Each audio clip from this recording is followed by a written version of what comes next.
And welcome to this week's Illinois Wesleyan Titan Coaches Show. I'm Eric Stock from WJBC Radio, joined by men's basketball coach Ron Rose. Coach, good to have you back. Good morning, Eric. So first, let's look back at the one game last week at Augustana. Did not go the way you had planned. Close game throughout, certainly a physical contest, and I guess both teams probably had a hard time figuring what they could get away with and what not. Certainly a lot of fouls in that game. How did your team adjust to that throughout the course of the game? Well, I don't think we adjusted real well. You know, we had 3 players foul out, but at the same time, I don't think we played well enough to expect to win. We didn't shoot the ball well enough, had our struggles from the free throw line, didn't rebound the way we needed to. But I'll tell you this, I walked away, and after watching the film, I was really proud of our team. There was no reasonable explanation we were even in the game, other than our guys just played that hard and willed it to be a close game. And, you know, it came down, it was a 1-point game with 6 minutes to go, 1-point game with the ball with 2 minutes to go, and we were right there and gave ourselves a chance to win, even when we did not play very well. And so that's really a testament to our guys' competitive nature. And you combine that with when we do play well, and this could be a special group. So certainly not a what you would call a moral victory because you went there to win, but you still felt good about what you saw from that team, especially down the stretch. Well, you know what I like is this group takes losses hard. You know, we were all disappointed. We thought we'd play better. We knew we needed to play better. So we were disappointed that we did not perform at the level that maybe we had been playing at. But at the same time as a coach and as a staff, we walked away proud of our guys in terms of how we competed. And we knew that about this group. This is a hard-working group. It's a group that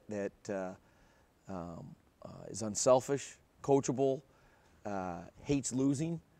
And we knew that, but I thought it was really exemplified in a game that was a big game, highly contested. We didn't play well, but yet we still competed at a high enough level to give ourselves a chance. So after the Wednesday game, Titans had a bye for the first weekend of February. So what does a college basketball coach do in February when he has an entire weekend off? Well, we did practice Friday, did a little bit on Saturday morning. But I think it's really good for our team, I think, mentally and physically having that little break. I hope we come out, we play tonight at home, and hope we come out with energy. You know, in the past, you never got that break. It was Wednesday, Saturday for 7 straight weeks, and having that little extra Saturday was nice. We did a little recruiting as a staff, but I also had a chance to take my wife out, which is always a bonus also. I'm sure she appreciated that. You don't get to do that very often. Not very often during the season. Basketball season. How much of a struggle is it when you get to this point of the season to keep players fresh, keep their minds fresh while they're still going through the grind of the basketball season, of course, this class schedule and everything that goes with college life? It's really a balance. It really is a tough balance in terms of how hard do you go, how long do you go, how much do you give them off, staying sharp. And I think every team's a little different. And you know, again, this gave us an opportunity that was kind of forced that, hey, let's take a little bit of a break. They had, I don't know, 60 hours without anything in terms of recovery time. And so that is always something I think all coaches are trying to figure out what that balance is. You know, at this time of year, you usually find 2 types of teams because this is kind of the grind of the season. There are those teams that are getting better and really trying to peak for the postseason run. Trying to play your best at the end, and those that are really tired and ready for spring break. And I'm really happy that we're a team that is playing for something right now, being 1 game lead in the conference, that we have something to keep striving for and keep working for in hopes of competing for that conference championship. And so Wheaton comes to Shirk Center on Wednesday night, and they, of course, have some prolific 3-point shooters, and yet it was the 3-point shot on your side that delivered the victory at Wheaton a couple of weeks back. Jalen Beasley hitting the game-tying and game-winning 3-pointers down the stretch. I'm guessing it's going to be another close battle here tonight. Well, I tell you, you know, yeah, I don't know if you're going to see many games where from both sides you have as many good shooters on the floor for both Wheaton and ourselves. And certainly between Francis and Samuelson, they have 2 elite 3-point shooters.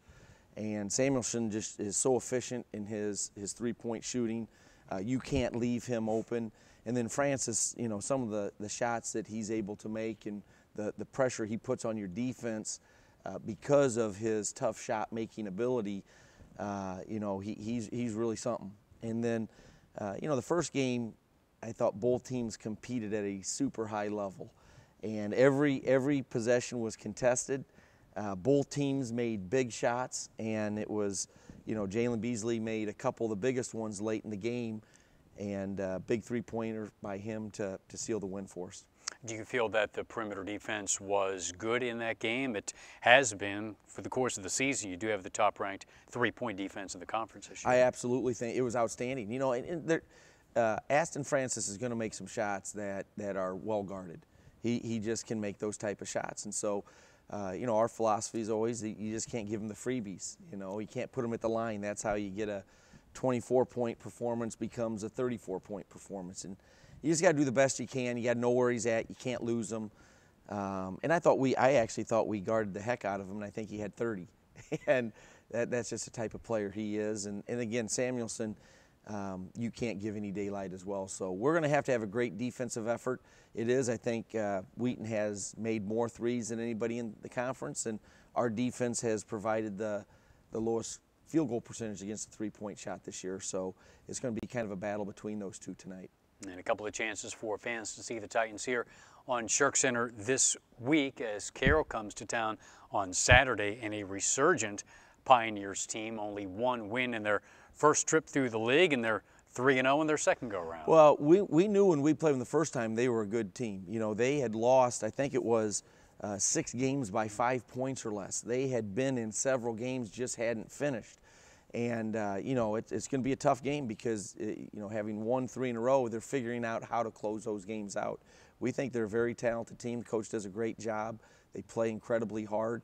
It's going to be a fun day for us in the sense that it is it's Alumni Day, so we're expecting around 50 to 70 former Titan players to be in attendance. And then also it's senior night for Tyler Burdine and Jalen Beasley. So that's always an emotional game, and should be a lot of fun on Saturday. All right, we'll look forward to it. Best of luck. Have a great week. Thanks, Eric.